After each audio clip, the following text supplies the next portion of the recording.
Hey, everybody, welcome to Red May, your 1 month vacation from capitalism. 43 events, 110 speakers, as Al Pacino would say, wow. You might want to know what some of those events are. Today, we have actually a triple decker. After we do, we still want everything. We have at 2 p.m. today, class struggle and racial justice after the union drive at Amazon in Alabama. That's a panel sponsored by Spectre Journal, who did a panel on the Paris Commune yesterday. We have David McNally, Mike Goldfield, and Donna Murch. At 5 p.m., Jasper Bernes is going to tell us about value, capitalism, and communism with responses from Cordelia Belton and Kailash Srinivasan, who is the founder of the Value Form Facebook group, a vital place for the discussion of value. On Sunday, tomorrow at 11 a.m., no, I'm sorry, this is Sunday. We have 2 days off, Monday and Tuesday.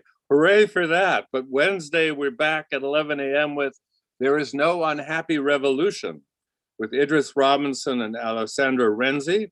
At 5 p.m. on Wednesday, Marx Asia History, Rebecca Carl, Gavin Walker, Ken Kawashima, Assad Haider. And then at 11 a.m. on Thursday, May 27th, Critical Theory in the 21st Century, Amy Diath, Chris O'Kane, Werner Bonefeld, and Christian Lotz. At 5 p.m. on Thursday, Counterinsurgency Policing, Omedi Ochieng, Paul Passavant, Stuart Schrader, Tavis Harris, Paige May, Samantha Pre-Gonzalez, Charmaine Schwa, the moderator.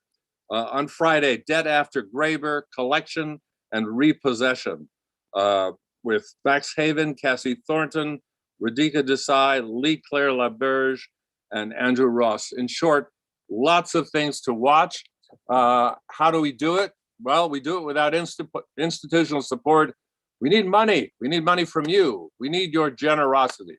Where can you express your generosity? On our website, of course, www.redmayseattle.org.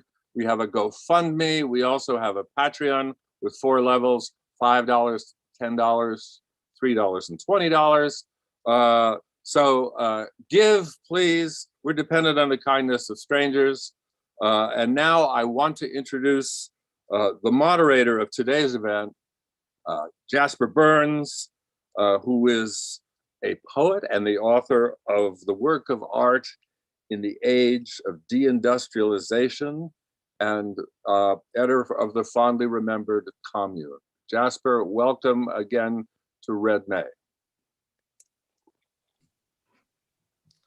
Thanks, Philip, for having me and for putting on this event, and welcome to everyone who is watching. Today, we're gonna hear about the life and work of Nanni Balestrini, and particularly his wonderful novel of Italy's Hot Autumn, We Want Everything.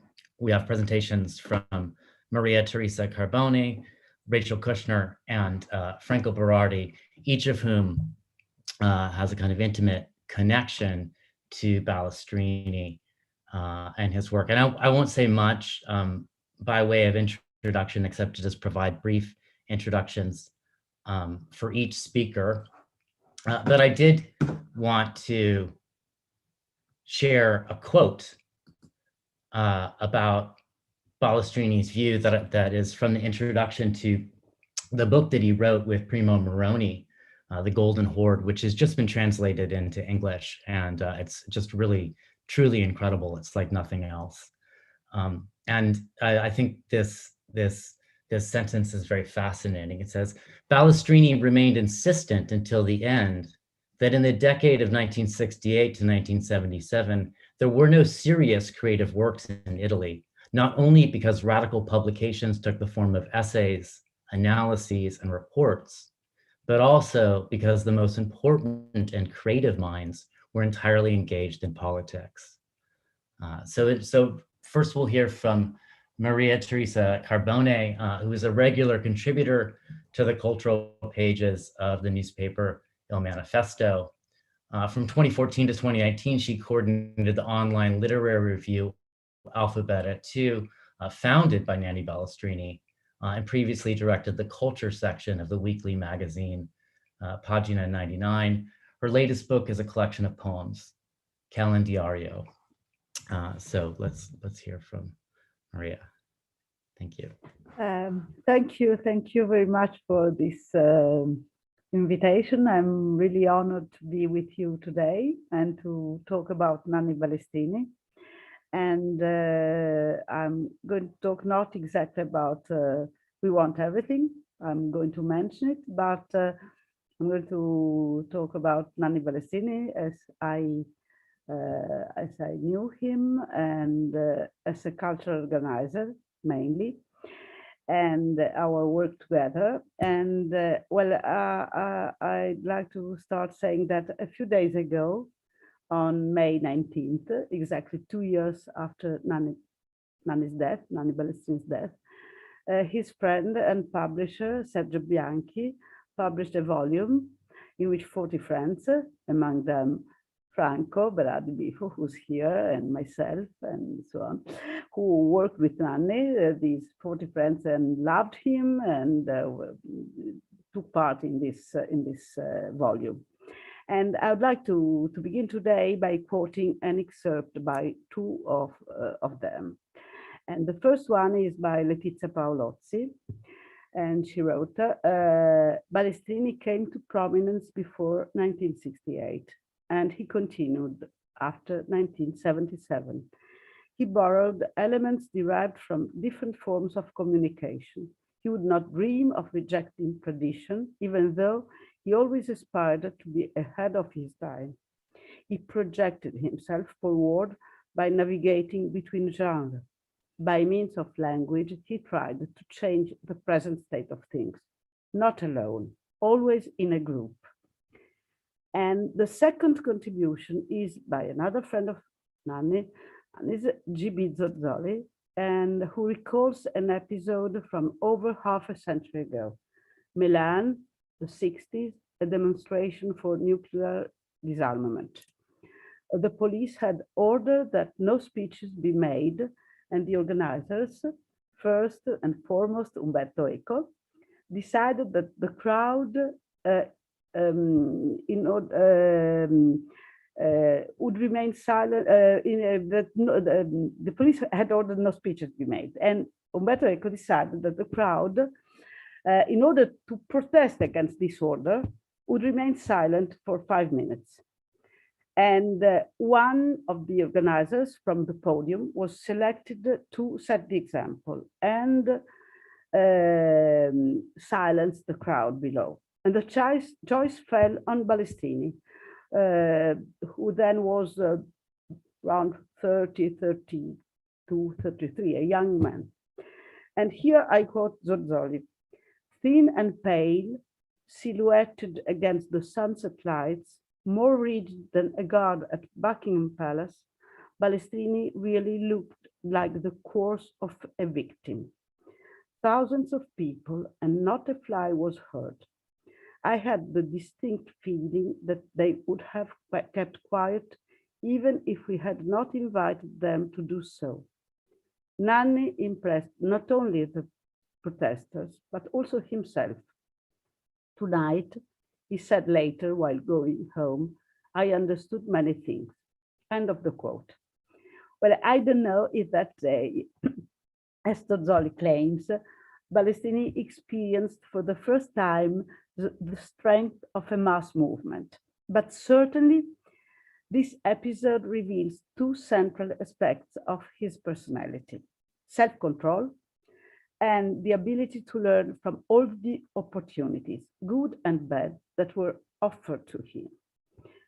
Not many people know that Balestrini's family had him attend Jesuit schools through most of his boyhood, an experience that long afterwards, as a vocal atheist, he continued to consider important for his formation, because in those schools, I believe, he learned that dogma and flexibility are not irreconcilable values.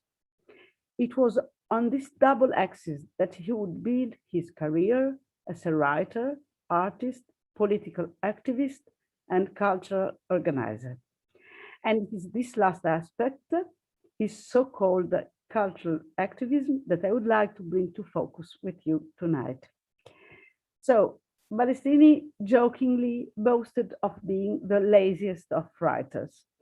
In my writings, he said, you will never find my words. I have always taken them from others.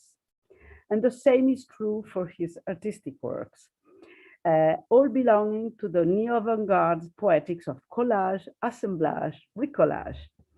As a tireless promoter of intellectual enterprises, he had the same approach, although this was not so conspicuously apparent. He was a guarded man, a reluctant socialite who claimed or pretended not to recognize the faces of even well-known people.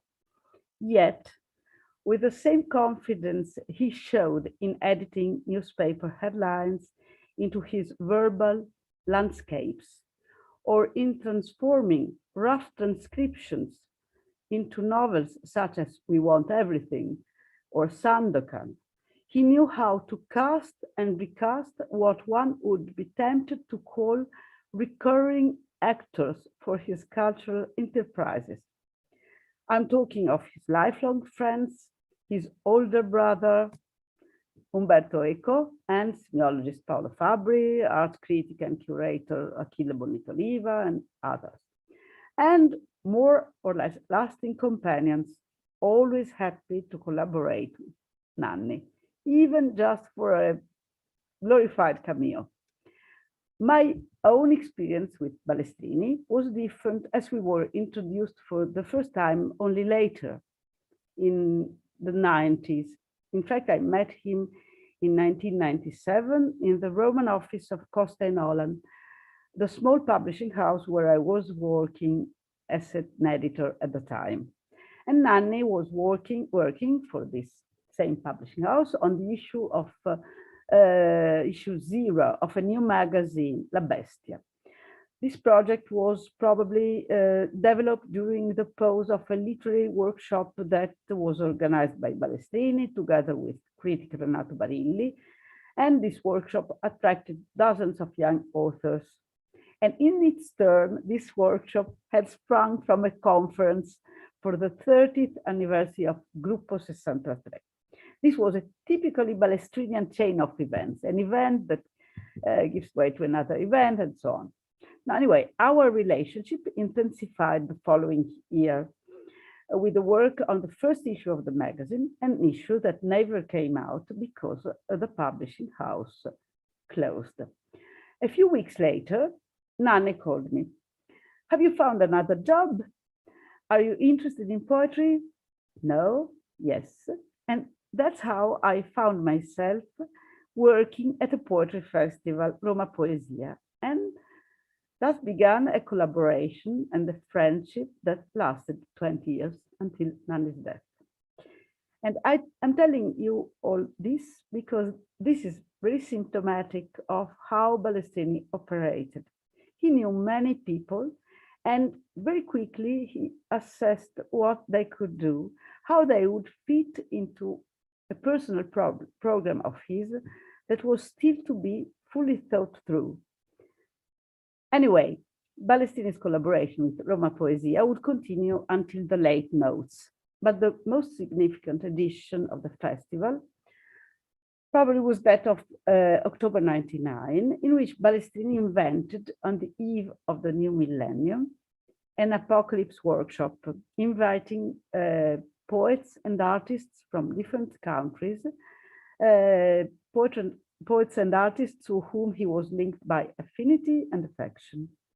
It was a sort of rehearsal of the end of the world, and it took place on a night in an establishment well known in Rome, because from its previous use, because it was a slaughterhouse. And here I'm going to quote the opening lines from Balestrini's manifesto to the Apocalypse Workshop. Poetry hurts. generations of hypocrites, teachers, kiss-asses, pedagogues, pedophiles, scoundrels, smelly little souls have tried to instill in us an edifying, pathetic, whiny, and good-natured vision of an art that by its very nature is an attack to existence by means of the word. Deadly and inexorable, indecorous and shameless, impudent and corrosive, poetry is the apocalypse of language. Well, end of the quote. Experimenting is a recurring verb in the intellectual biography of Balestrini, who could adopt Gertrude Stein's famous motto, if it can be done, why do it? In the same months in which we were working on that edition of Roma Poesia Festival, he asked me if I wanted to participate in another enterprise he was preparing at the time. It was Rise at Zoom, whose novelty can be measured by its subtitle, The First Web TV. Please remember, this was in 1999, but Balestrini, as the author of Tape Mark I, a sort of computer-generated poem he wrote in 1961, had foreseen a much wider use of the internet than the slow connections of the time allowed us to imagine. In fact, the entire experience of Rise at Zoom was based on invention and sometimes on intelligent plagiarism. We relaunched several cultural events in streaming. Then 2 years before Wikipedia, we featured an ever-expanding multimedia encyclopedia. We chose topics that were far from predictable. I'll give you just one example. One was internet is not the solution. It's not exactly what one would expect from a website at the time, maybe. And we copied from French daily newspaper Libération the idea of a daily journal written on a weekly rotation by authors, artists, intellectuals. We linked our web TV to the computer of a writer, a friend, Lello Voce, thanks to which one could follow his work line by line. We sent a newsletter very similar to the ones you can now read on Substack, in which the web TV programs gave the cue to highlight cultural initiatives, sometimes semi-clandestine, and to comment on the events of the day. The idea of this newsletter, I'm talking of this because it's a very good example of how we worked. The idea of this newsletter was born by chance. It was up to me to write it because that's how work was in fact organized. Ideas came up together, myself and Nanni, through discussion, but the operational part was more my responsibility. Now, it must be said that Nanni was in charge of a fundamental aspect, the contacts with those who financed our initiatives. Anyway, I got bored writing this newsletter and started to introduce some digressions and to use a more colloquial tone. And Nanni welcomed this innovation of mine and encouraged me to emphasize this aspect. So we decided to create a fictional author of the newsletter. And we were influenced by the still fresh fear of the millennium bug. Franco, Berardi, Bifo, who's here, wrote lots of pages about that famous millennium bug. Anyway, we thought that the bug should become a butterfly. Neither of us, in fact, knew lots about insect life. And the name of the butterfly, in Italian, butterfly is a she, was left to an open question, and we launched a contest among the followers of our web TV to find a name. But Nanni didn't like any of the names. So in the end, it was he who decided the name, Luisa, which is, by the way, my middle name. And I should add that Balestrini conferred on himself the prize we had awarded to the winner of the competition. it was sort of, all in all, it was great fun, not just the newsletter, the whole operation. Now, to realize what all of this, we could rely on a small computer company that was run by young people, not even 30 years old. It's another characteristic of Nanni. He selected people regardless of age or anyway. It was a large family for Nanni. And one of these people, these young people, Vittorio Pellegrineschi, will continue to work with Balestrini, and among other things, he would develop the technology behind a late work of Nanni's Tristan Oil, the longest film in the world. You can find it in the internet, parts of it. Anyway, I'm quoting now Pellegrineschi. I believe that Balestrini has always managed to find enthusiastic collaborators, because almost everyone is happy to work on important projects that go beyond the dimension of everyday life. And that's really true, and I can say that Pellegrineschi is right in saying that. From a creative and technical point of view, our web TV was a success, and the audience was relatively large for the time, but the economic support grew more and more uncertain. Now, this had to do with the fact that our main financer was RAI, that is the Italian state broadcaster. Now, you can imagine that the coming into power of Berlusconi and his appointment of a new board at the broadcasting company had to do with that.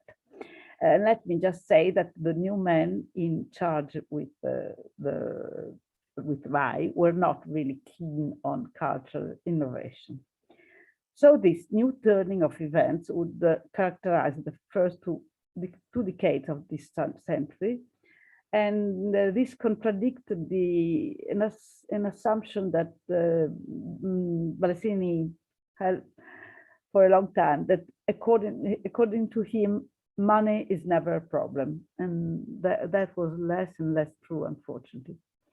Now, in 2002, an appeal against the closure of our web TV collected hundreds of signatures within a few hours, and among others, that of an Italian novelist called Giancarlo De Cataldo, who wrote on the bulletin board of our site.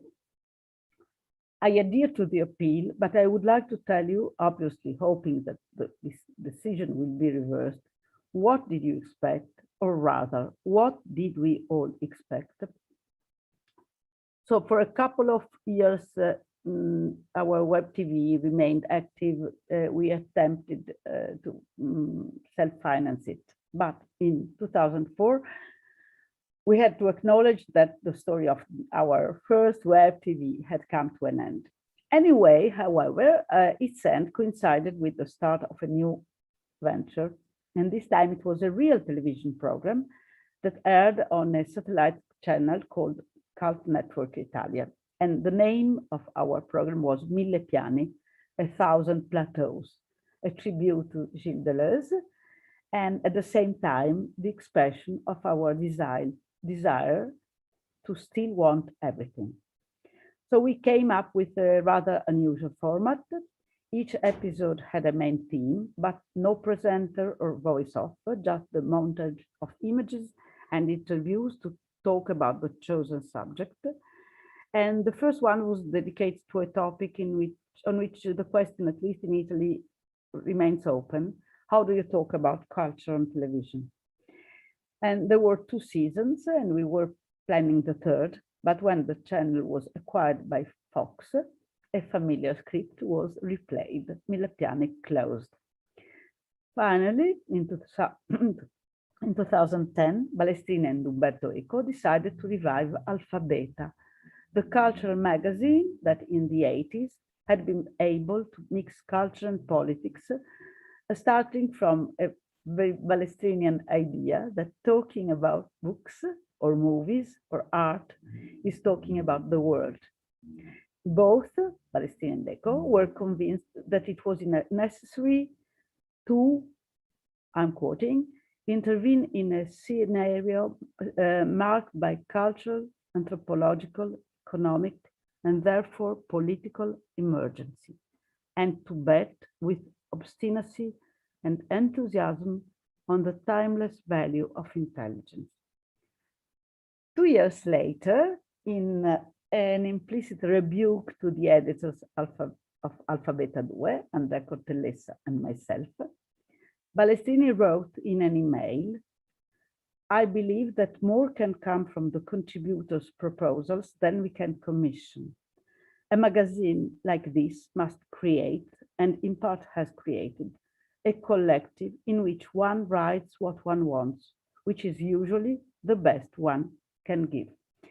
Always the idea of opportunities that must be taken. That word, how collective, however, now may sound strange, outdated. There was no longer what Nanni had described as the extraordinary and beautiful energy of the 60s. And that desire to meet the aim of comparing ideas, of changing the world, seemed to have died out. Nevertheless, Balestrini declared himself an optimist. There are periods, he said in an interview, in which everything goes to zero, just because new things have to be born.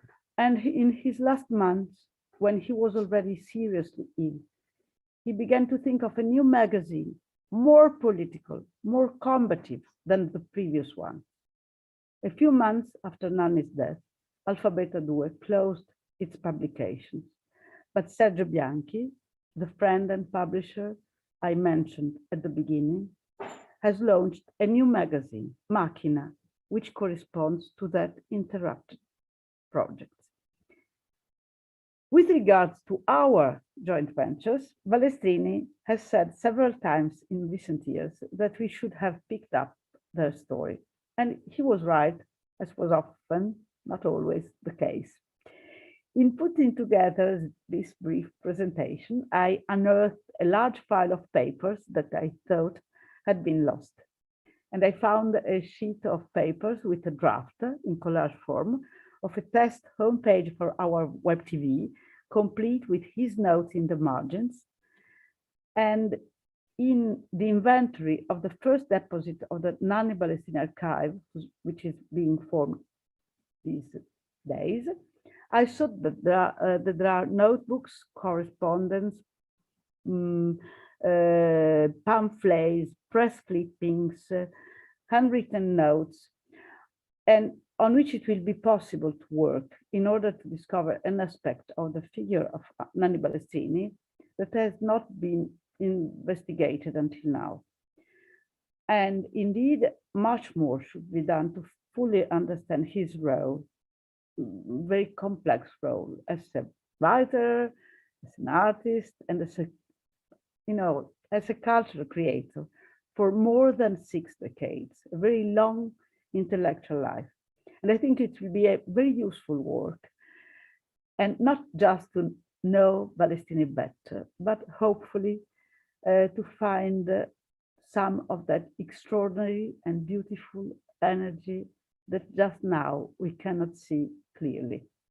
Thank you very much again to all of you.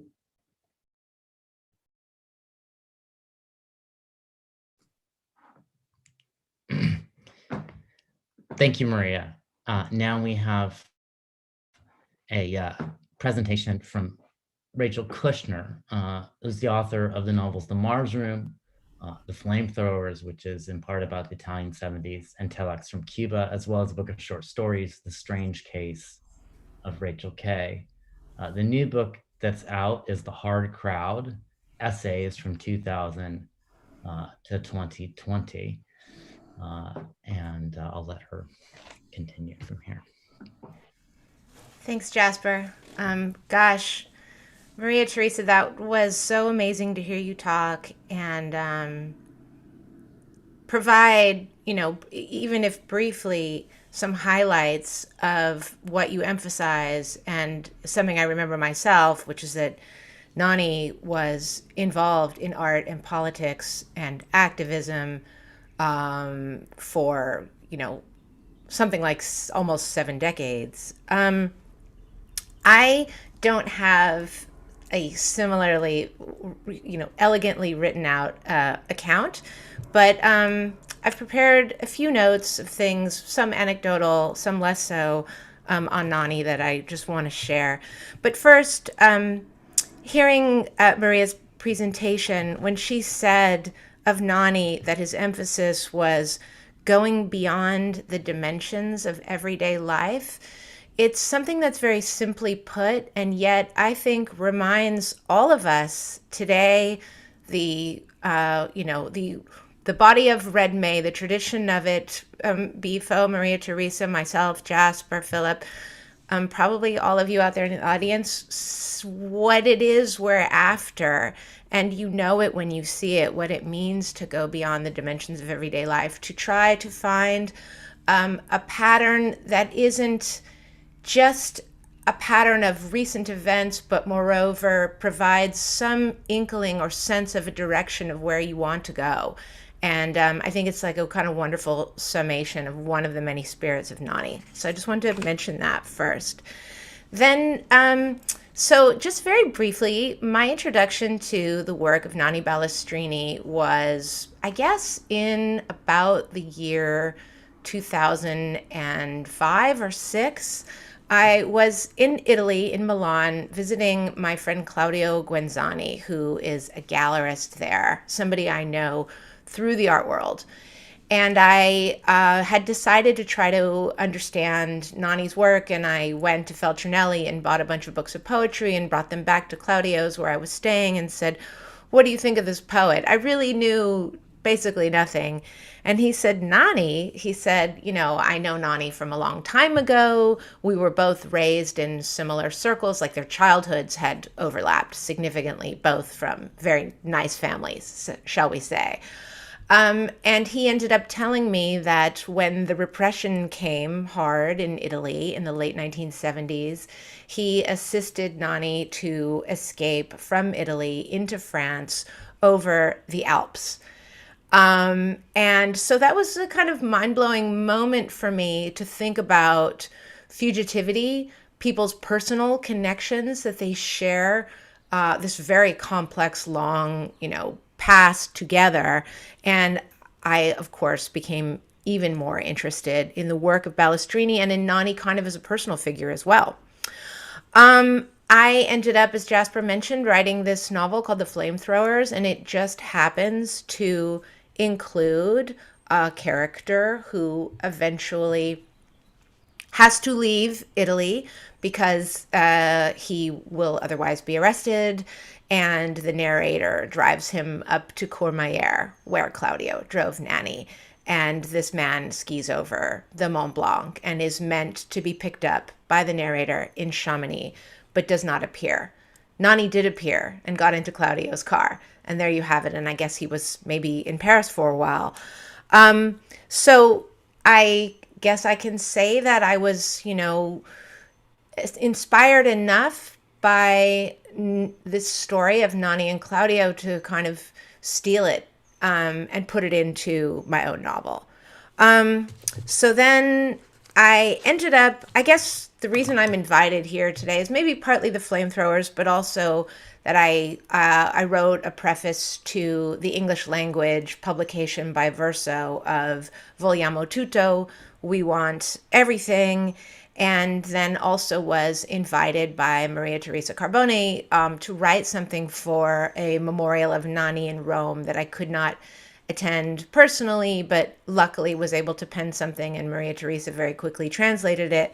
And a kind of combination of those two pieces, which also appeared in the, no longer in existence commune, are in my book, my new book. And I just want to read one paragraph from that. It's my own chapter on Nanni, but I think that it gets at something of the energy in We Want Everything and the way in which the particularity of one voice, one person, can also come to function for the multitude without making you feel like you're reading something generalized or lost in the drifts and streams of history. The book is in the first person, spoken by someone who immigrates from the south of Italy, as many, I guess in 10 years, over 1 million people did, immigrates north in order to find a job working on the assembly lines of Fiat. He goes through an interview process that is a pantomime. Everyone is hired. Then a company medical assessment, which is even more ridiculous. He endures muscle strength testing on newfangled machinery, a blood test in a room that features high piles of stinking blood-soaked cotton balls, and a piss test for which the men are handed jars and make beer standing in a circle. During the subsequent doctor's examination, the narrator, seeing that the exam is a charade, announces that he is missing one testicle. He is hired despite this lie. Maybe they wouldn't have taken a paraplegic, he speculates. But the medical exam has not been entirely a charade. It seems instead a necessary stage in these workers' exploitation. They are handing over the rights for the one thing they possess, their bodies, to the bosses of Fiat, transferring ownership of themselves to the factory. So when the narrator claims to the company doctor that he's only got one testicle, he is throwing them an insult, telling them that their new acquisition is faulty. It's not even a complete man. And that also reminds me of something that Maria Teresa said about Nanni's modesty. You know, he kind of would say that he only sort of committed acts of theft or taking things that are already in existence and subtly rearranging them. And yet I think you have to have a flair for the epic and a deep understanding of what is comedic in tragedy, and maybe even tragic in comedy, to produce, as he does, these sorts of accounts. There are some incredibly funny sequences in Vogliamo Tutto, but the stakes are very, very high for these people. So that's, I guess, that's sort of what I want to share about We Want Everything. But then this morning, in preparing for this event, I started rereading some of a later novel of Nanni's, The Unseen, in Italian, forgive my accent, Gli Invisibili. And that was, published by Verso, also in English.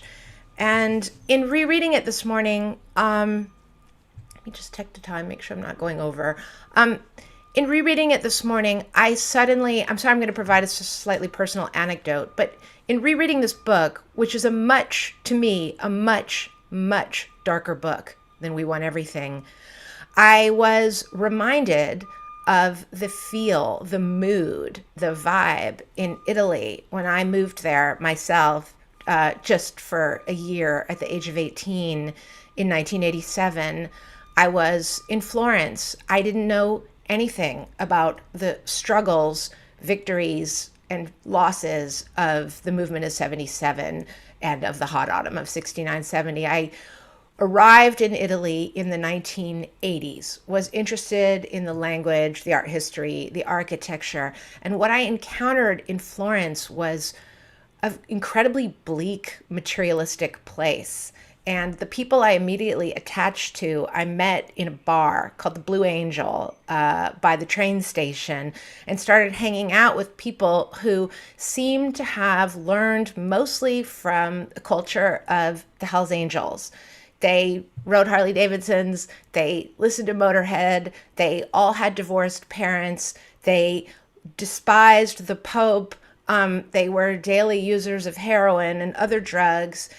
And that was my encounter with Italy in the 1980s. And at the time, I didn't know that there was a story and a context to where culture how it had arrived at this place. And rereading The Unseen this morning, I was flooded with memories of that time. So I'm sorry to move into a darker place of Nanni's work, but perhaps when we get to Bifo or in the general discussion, we can counterbalance. I wanted to just read, if that's okay, a couple of very short sections from the English translation of The Unseen. I had forgotten, this book is about the movement of 77 and a first person account that, as I understand it, is based on the real life experiences of Sergio Bianchi, who is, founder of De Revo Prodi Press, etc. I had forgotten that it begins with a court case and already in prison, and then moves back to the highlights of the movement and then goes back to the prison. I think it's important to remember that the entire book is subtended by devastation. But I'll start with the part about the movement. To see how little need there was, you only had to look at how I dressed in those days, the battle dress shirt with baggy sweater, threadbare at the elbows, riddled with holes, and with loose, unraveled ends, the jeans frayed at the hem, with a safety pin in place of the zip, broken months ago, one shoe split at the seams, then let the water in when it rained. The other had no lace, but it held with a permanent knot, odd socks, one black, one gray, and most of all, the off-white raincoat. That's my second skin, all scruffy and dirty, so many buttons missing that I always leave it open a tear under the armpit holes in the pockets, but stuff always ended up in the lining. Newspapers, leaflets, felt tip pens, always the same old rags until they fall apart, because it's part of the gamble, because we're staking everything. And how do you think about clothes when you're betting everything you've got? And then later on, every time we've thought the thing that mattered was basically just winning or losing, when instead the things we've really done have never had anything to do with winning and losing. Because after all, if it's just a question of winning or losing, it's clear that here we've already lost everything. And not just in the last 5 minutes, but the fact is that I think, and a lot like me think so too, that deep down we've never had not only have we never had any notion or desire to win, but not even any notion that there was anything to be won anywhere. And then, if I really think about it now, to me, the word winning seems exactly the same as dying. So on that note, I started to think about the unseen as a kind of an autopsy, shall we say, of a movement. And so I just wanted to put that out there. In thinking of that, listening to Maria Teresa, when she says that he turned the millennium bug into a butterfly, or was thinking of the millennium bug as a butterfly, in a certain way, the unseen is almost the precise opposite of that. Turning something that had so much hope and possibility to it in terms of the social and the family and the very, ontological being and what's possible in art and politics and in cities and in the way that life is lived, is kind of turned into something much darker in that book.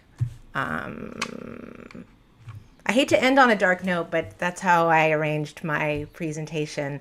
And I've got questions for both Maria Teresa and Bifo that I hope to ask after we hear from Bifo.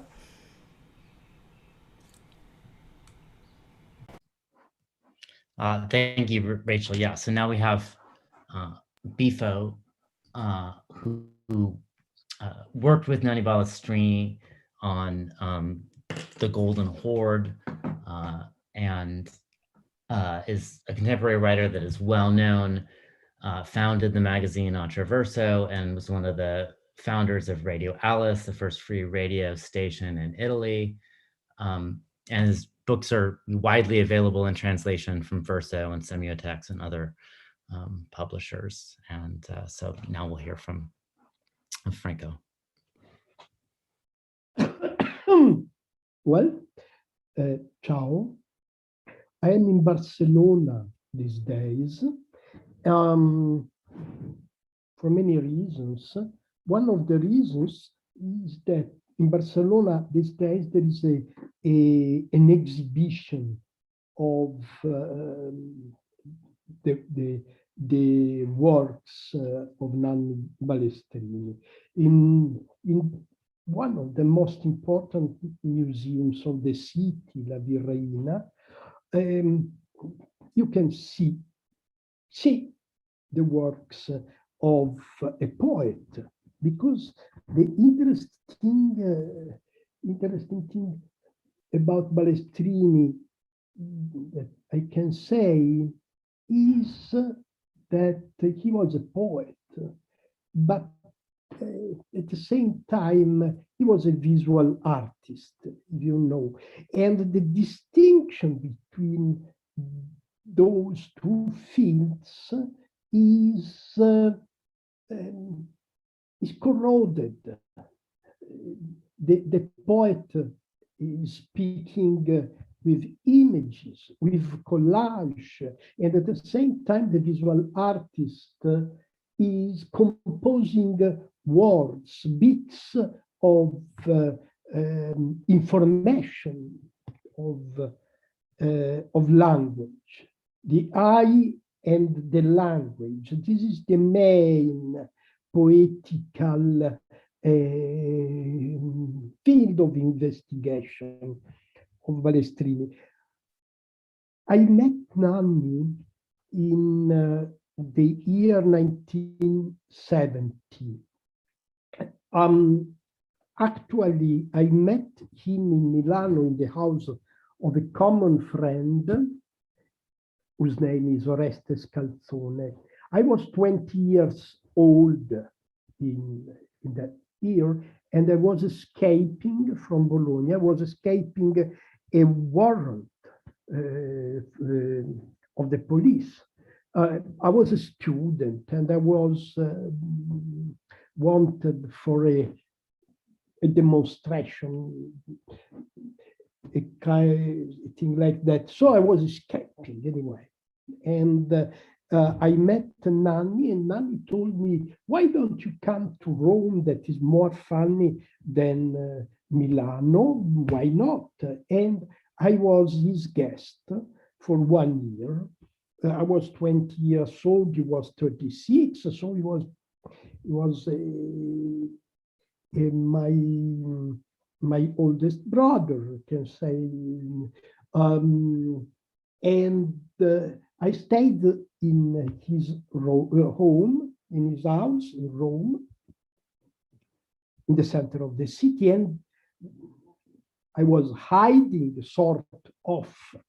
And the place, the house, was the best place I could live, I could dwell in that period, because it was the place of meeting of activists of Potere Operaio with artists of the visual scene of Rome, which was very lively in that period. Think of Mario Schifano, think of that kind of visual imagination.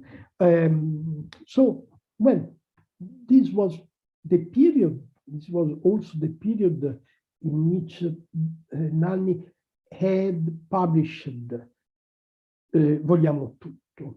So Vogliamo Tutto has been for years the best way to understand what was happening in Italy, particularly in the factories of Italy.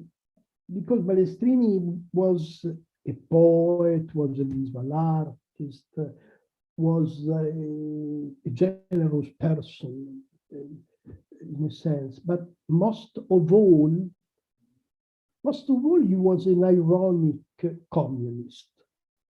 This is the way I would remember his personal experience, his style of militancy, and his artistic work. An ironic communist. Irony was a a visible feature of not only of his language, but also of his way of being in the space, if I can so, with a sort of withdrawing, with a sort of being and not being there, saying something but simultaneously making fun of himself, and at the end, this kind of ironic posture was not a way of escaping the tragedy. The tragedy. He took part in a tragedy, in the tragic history of the 70s and of the 80s in Italy, and he went through that tragedy with a sort of ironic detachment. Then the tragedy that we have been, in a sense, living ironically in Italy in the 70s and in the 80s, then the tragedy became the global landscape. And in the last decades, after coming back from his exile, because exile has been an experience for many people in Italy. I was in exile when I met Balestrini, then Balestrini was exiled at the end of the 70s, and we met in many exiles. And after all that history of exile, of ironic exiles, of I might say almost romantic exiles, then after that we started seeing that the whole of the humankind is exiled. This is the experience that we are going through in the last decades now.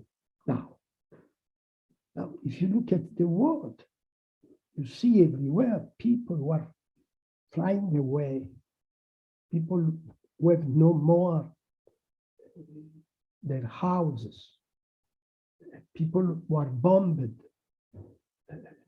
during the night with their families, people who escape violence of military regimes, people who are looking for survival and for bread, traversing the Mediterranean Sea and drowning in the Mediterranean Sea. Now the tragedy is the daily experience of more and more people. And I must say that I have been, but in the last decades, Balestrini was living in Rome, I was living in Bologna, and we met time by time. And I was, in our meetings, I was playing the game of the apocalyptic doomsayer, if you want. And Balestrini was constantly making fun of me. That was the pattern, the set of our meetings. That was, in a sense, relaxing. And that was giving me the possibility of understanding what really poetry means. Huh? The ability to simultaneously live inside the tragedy, but being outside of oneself.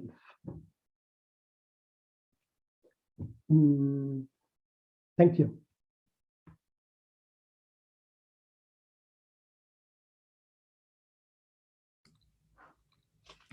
Thank you, Franco.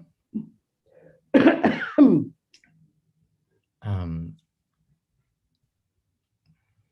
guess these were all really wonderful presentations. The first thing I would like to ask, and this may be, I think, maybe more directed to Maria and Franco, is, as I understand it, Nanni Balestrini's, work with the unseen in particular, and then the Golden Horde, emerges in a moment when he returns from exile to Italy and finds that this movement that he was a part of has largely been forgotten. There's still thousands of people in prison, but it's like society has moved on. No one has remembered the story, and so he produces this. The novel The Unseen is one way of telling that story, bringing to light what was at that moment unseen. But then the Golden Horde also is an incredible work of collage history and documentary history. It's somewhere between a novel and a historical work. It's really quite fascinating. But I guess I want to know, because I don't know anything about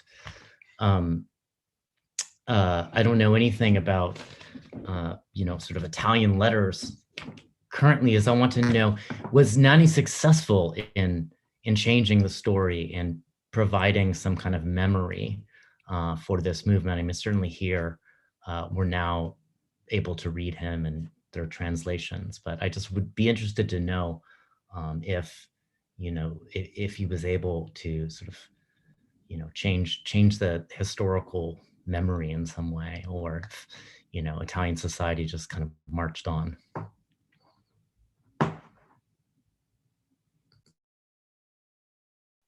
I don't know if Franco, what you want to answer, or I try. I'll say something and then Franco continues. Well, it's hard to answer, because I wouldn't say he was successful. In the same time, I would say that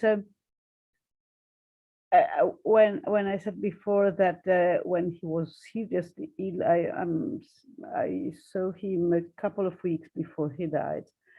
And he was at his home, and we watched the TV news, and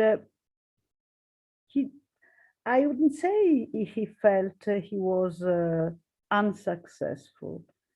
As I said, one of the first things I noticed when I met Nanni was that when we met and then we said goodbye, he didn't say goodbye, but it was a joke, but he said bon courage. I don't think in English there is something like bon courage. It is a sort of happy courage. I mean, he was a very brave man, not a muscular man, but a very brave man. He thought, the word coraggio, courage, comes from heart. And although he was a very, as Franco said, not a warm man, I mean, he was very shy and reserved, but in the same time, he was very brave. And he didn't, I don't think that the idea of being successful was so central for, he went on and on. He was very resistant, if I can say. I don't know if Franco agrees. What do you think, Franco? I don't even know exactly what successful means. But he knew that he was important in the cultural history of our country in those years, and I think he also had a strong perception of literature, literature in the epic sense. And in the 80s, when he came back, I think it was 84 maybe, or 85, I remember working with him in Milano. At a certain point, he told me, I don't understand this country. He was coming back after 4 years. He knew everything, but he was joking in this way. He told, I don't understand this country. Italian culture now is made by tailors and hairdressers, which is, if you want, a little bit elitist. He was a little bit elitist. We can say that, but essentially it was a mark of his despise for the official culture, for the culture of the establishment, for the Italian political class, and also a bit for a large part of the Italian intelligentsia. The Italian intelligentsia, the Italian intellectuals have not been so courageous, so brave in the 70s and in the 80s. Not all of them, I mean. But Balestrini was looking at the scene as with despise, with contempt, but essentially with irony. As for what successful may mean, I would say that Nanni must be content, he must be satisfied, because I am sure that the history of 50 years of Italy, from vogliamo tutto 69 to la violenza illustrata 77, to I Furiosi, a book, a beautiful novel published in 1994. Balestrini has followed and marked the cultural history of the Italian people, the industrial workers, then the precarious workers, then the cultural explosion of the 80s, then the rising fascism, because I Furiosi is, in a very strange, epic, it's an epical book. It's a book written like Homerus wrote the Iliads. But at the same time is an ironic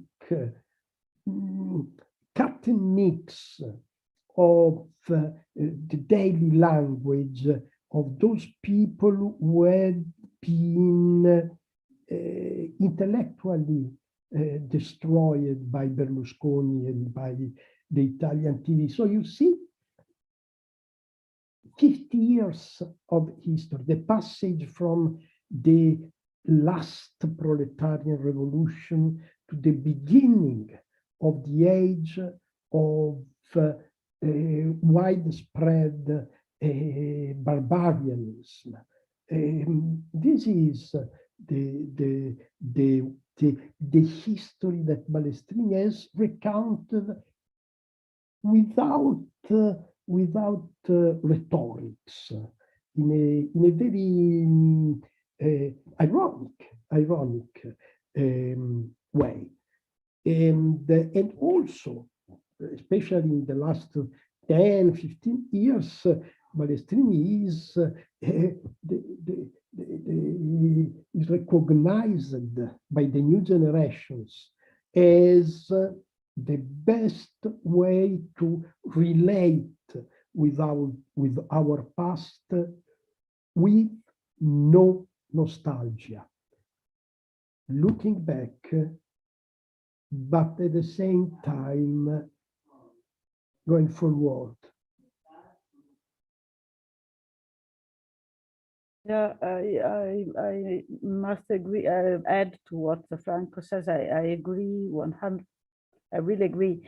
About I Furiosi, it should be translated into English. It's really, I remember when I hadn't read it, and it was Nanni who gave it to me, and he said, when I had read it, have you understood what was the model of my novel?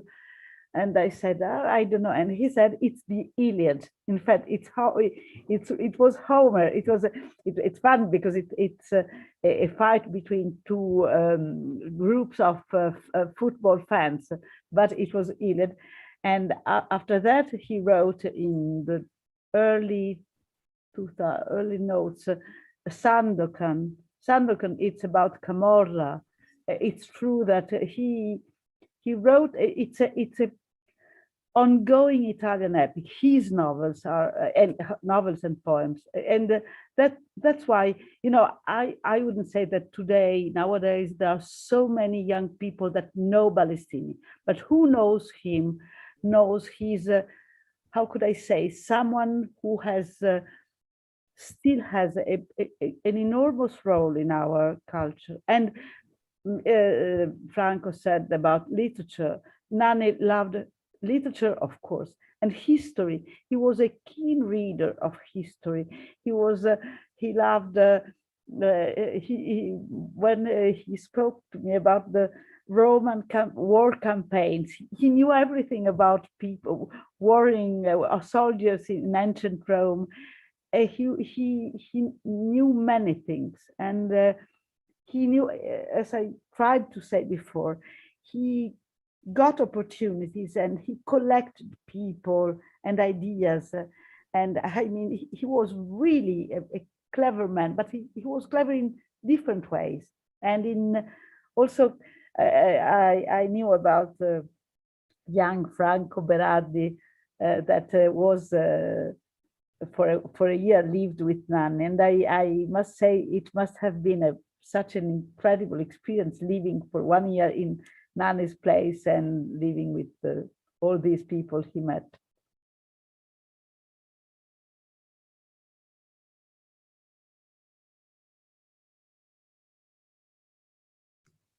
That's great, thank you. I'm very interested in how Nanni Balestrini becomes Nanni Balestrini, and in this, you know, how someone who is an avant-garde poet and writing, you know, kind of procedural Oulipo style poetry, you know, ends up at the center of this kind of mass movement and completely devotes himself to, you know, to an art of the movement, and then also how you get from, you know, procedural poetry like that to biography, right, to writing these incredible you know, novels that are built around character. So I'm just interested in anything about you can say about how that moment, you know, in the late 60s. I mean, I know that that's before your time, but I'm really interested. I mean, I learned from the Golden Horde that, you know, the magazines at the time were bringing together avant-garde writers and political writers. I believe Quattrocenti Piacentini and things like that. So I'm just interested if there's anything you could speak about, you know, how he comes into this world, or anything interesting. From a biographical point of view, he was born in 1935, and he came from a very nice family, as Rachel put it. And he went to Jesuit schools. Then he was sent away from this school because he had started to have bad companies. And he went to another school, a state school, where he met a teacher who was a very well-known Italian critic, Luciano Anceschi, who sort of adopted him. I mean, not really adopted, but Nanni had a very bad relationship with his father, and so it was sort of another father for Nanni. And Luciano Anceschi was this teacher, sort of hired Nanni, who was 20, even less, 19, as an editor for a new magazine. And so Nanni started, he had already written poems. Nanni's mother was German. He wrote translations from German. He wrote poetry very early. Il Sasso-Appeso is his first book of poetry. And Anceschi right away saw that he was a poet. So in some way, Nanni Balestrini was from the start Nanni Balestrini. That's why he had such a long career. He was 21 when he started working for this magazine, Il Verri, and he was already there in Milan. Milan at the time was a very lively place where lots of things happened, and Nanni was, as I tried to say before, someone who knew how to catch what was going on around him. That's my perspective, but I don't know if Franco agrees. Well, I can tell you something that may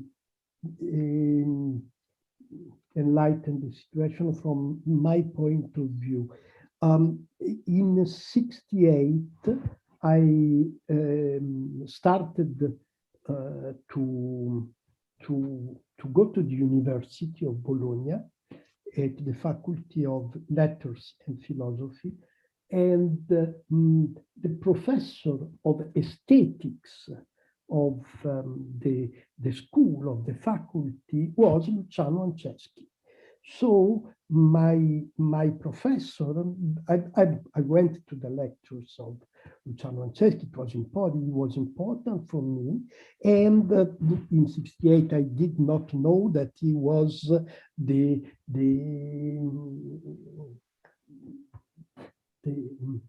professor of Nanni Balestrini.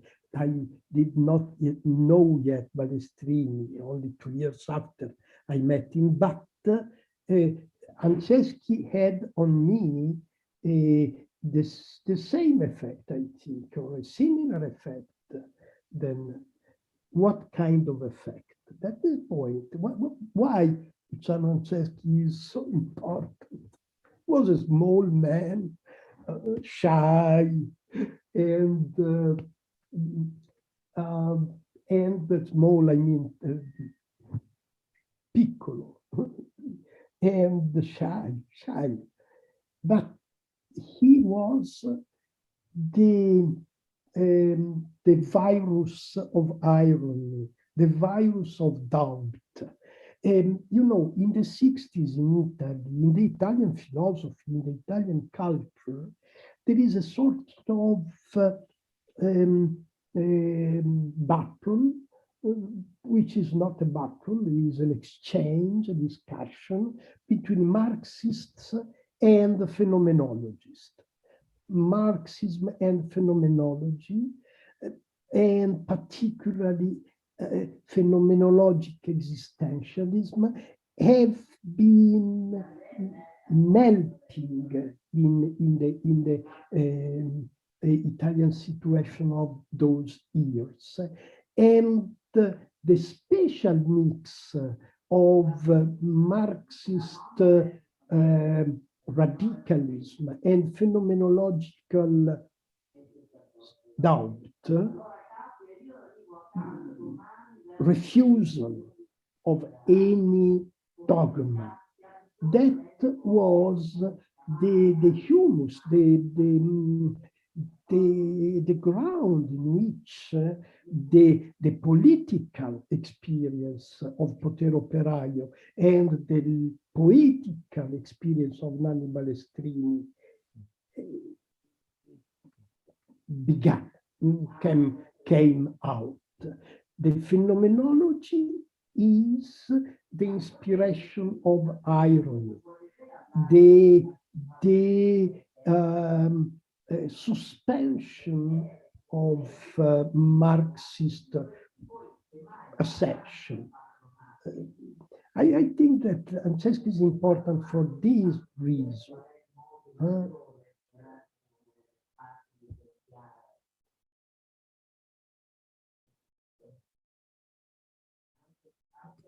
That's fascinating. That's very interesting. It's I think that from reading the Golden Horde, I come to understand that what I think I know about the Italian 70s is mostly wrong, and the story is so much more complex than the one that we have been able to read, and especially as regards these other kinds of strains of influences, phenomenology or Marxism-Leninism or Marcuse, these things that it's incredible, or the influence of the Black liberation struggle on Italy. It's incredible the way it weaves together all these threads.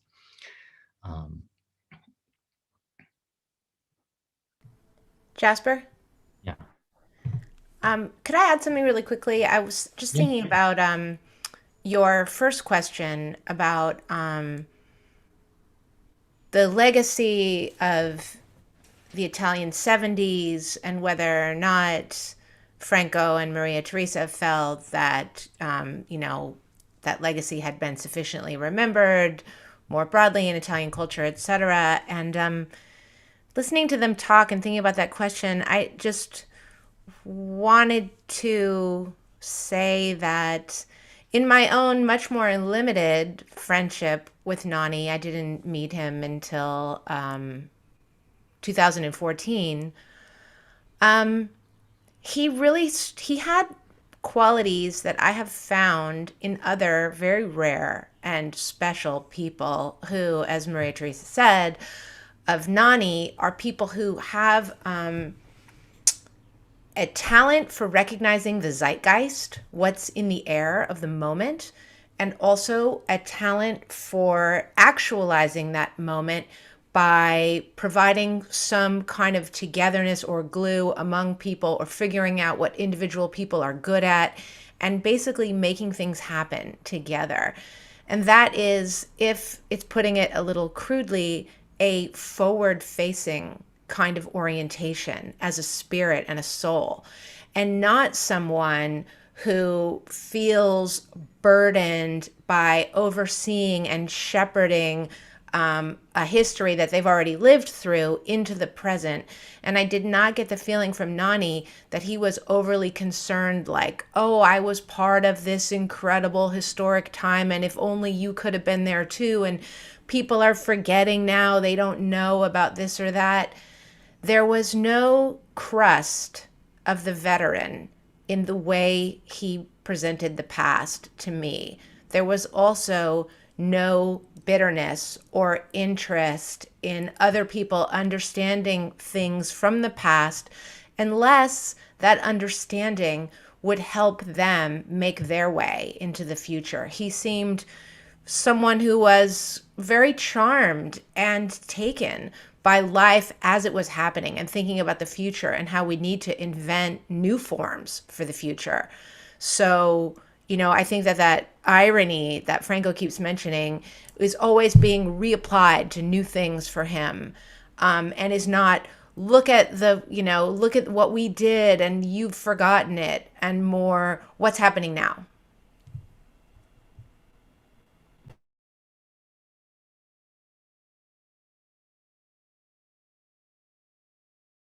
It's very true. If I may add something to what Rachel just said, it's very true. In 2011, 2012, there was a very short-lived movement in Italy called TQ.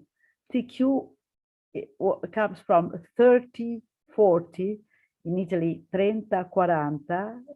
It was a movement from intellectuals who were exactly 30-ish and 40-ish. And it was a movement against, not against older people, but against the idea that in Italy, there is the power, intellectual power is in the hands of older people. And we had a really fierce discussions with Nanni, because I said that such a movement would be short-lived. By the way, I was right. And that a movement can't be based on a generational basis. It's too weak an idea. And Nanni, I think in his heart, he agreed with me, but he said, we cannot say that. You can't go against a new movement. You must let the movement leave.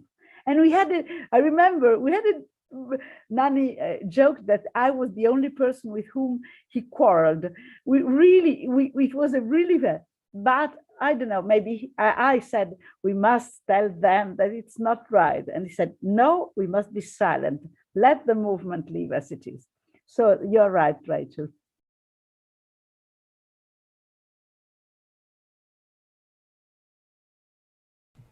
I was wondering if I could ask both of you guys a question, if that's okay. Jasper, do you mind? I don't mean to. It's not a hostile takeover, but No, please. This morning, okay. This morning I was thinking about, weirdly, Pasolini. Like, Nanni is gone, and it's hard to accept that, but it's true. And now he's in this other space where I feel that in a way there's so much more to be delighted in. I Furiosi, I've got it right here, has not been translated into English. Sandokan, many people have not yet read, is an incredible novel about the Camorra. I have set up behind me like an entire Nanni library, if people can notice. Arte dell'Impegno, The Art of Commitment, which is really what my friend Claudio Guenzani and Nanni were involved in together, is like something that we can all think about. I think that phrase, the art of commitment, is really interesting in terms of like where we are now, post summer of 2020. But sorry to go on, but so like now that Nanni is no longer alive, he's left this incredible body of work that's culture, that has to do with politics. And I started thinking about him as kind of he and Pasolini as these two giants of the 20th century in Italy, as having very different relationships to youth culture, to the Communist Party, and to Catholicism. And I was wondering if Maria, Teresa, and Franco could each speak to that, if it sparks anything for them. I think I let Franco speak about this, but I must. I can only say that Balestrini, let's say, didn't like Pasolini. That's a sort of. It was worse than that. But now it's Franco. It's Franco's turn. Well, in 2 minutes, because we are finishing, I would say that Balestrini and Pasolini can stay together only in the history of literature. Nanni considered Pasolini as a representative of the Italian populism, in a sense. Italian populism was maybe leftist in some moments, in the 70s, in the 80s at a certain point, but Italian populism essentially is Catholicism and fascism. I would not say that Pasolini and Nanni would never have said that Pasolini was a fascist, not at all, but he, for Balestrini, Pasolini was the past, the nostalgia for the past. And nostalgia does not belong to the vision of an ironic communist. Irony has nothing to do with nostalgia. Communism has only to do with the future. That is the point. I was living in the house of Balestrini in the 70s, in the year 70 actually, 70, 71. And Pasolini went in a house in the same neighborhood, close to the house of Balestrini. They could meet sometimes in the cafe, but they never exchanged a word.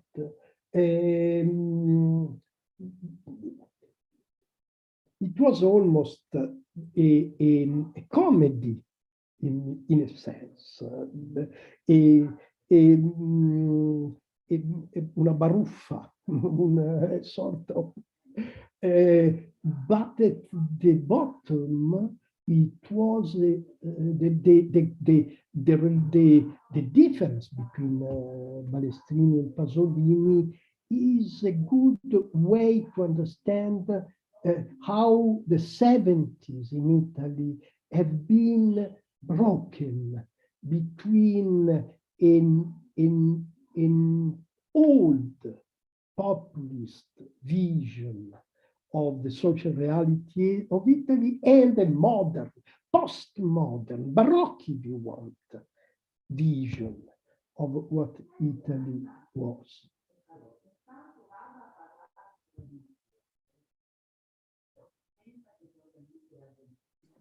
Well, that seems like a fairly good note to end on. We're at 90 minutes, and I think it was just a wonderful event. And, thanks for coming to tell us about Nanni Balestrini, and thanks to everyone who's watching. And I'll turn it over to Philip.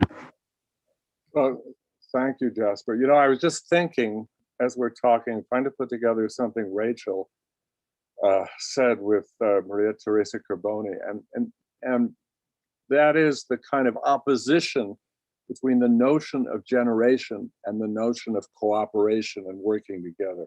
I think what one finds, this kind of communist kernel, both in a kind of approach to art and also in an approach to political action, is the idea of doing a project together, and that persists.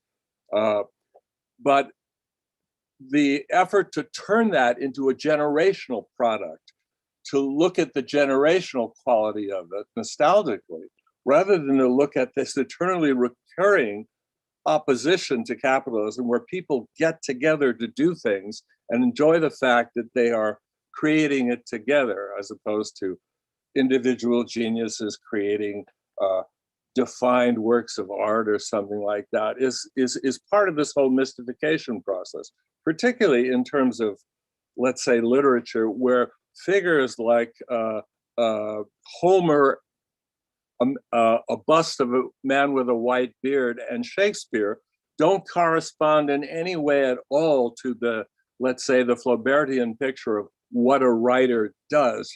Homer is a guild of singers who go around Greece, adding lines to a fixed tradition, and Shakespeare is a guy in the theater who, depending on whose playing the fool, whether it's Robert Armin or Will Kemp, write something different with the actors putting in lines that they want to do. I'm just saying that, as I listen to this, as someone who sort of sees both art and political activity as the contrary to this life of work that capitalism has designed for everybody on a treadmill, every time I see a figure or a tradition somewhere that seems to be kindred, something in me wants to sort of absorb it and put it in and think about it. I mean, Jasper, of course, with commune and the people around that, the question he asked about how do you move from poetry to politics, he and Joshua and all those people can answer it as well as anyone else. And anyway, this is a discussion I would like to pursue forever, but I have to, in my role of preparing for the 2:00 performance panel, whatever one wants to call it, say goodbye and thank you to Franco and Maria, Teresa, and Rachel and Jasper, and tell everybody to stay at 2:00 to watch about the Amazon Drive with the Spectre panel with Donna Murch, David McNally, and Mike Goldfield. So bye-bye, and I hope I'll see you then. Bye. Thank you. Thank you. Thank you all. Thank you. Bye-bye. I have some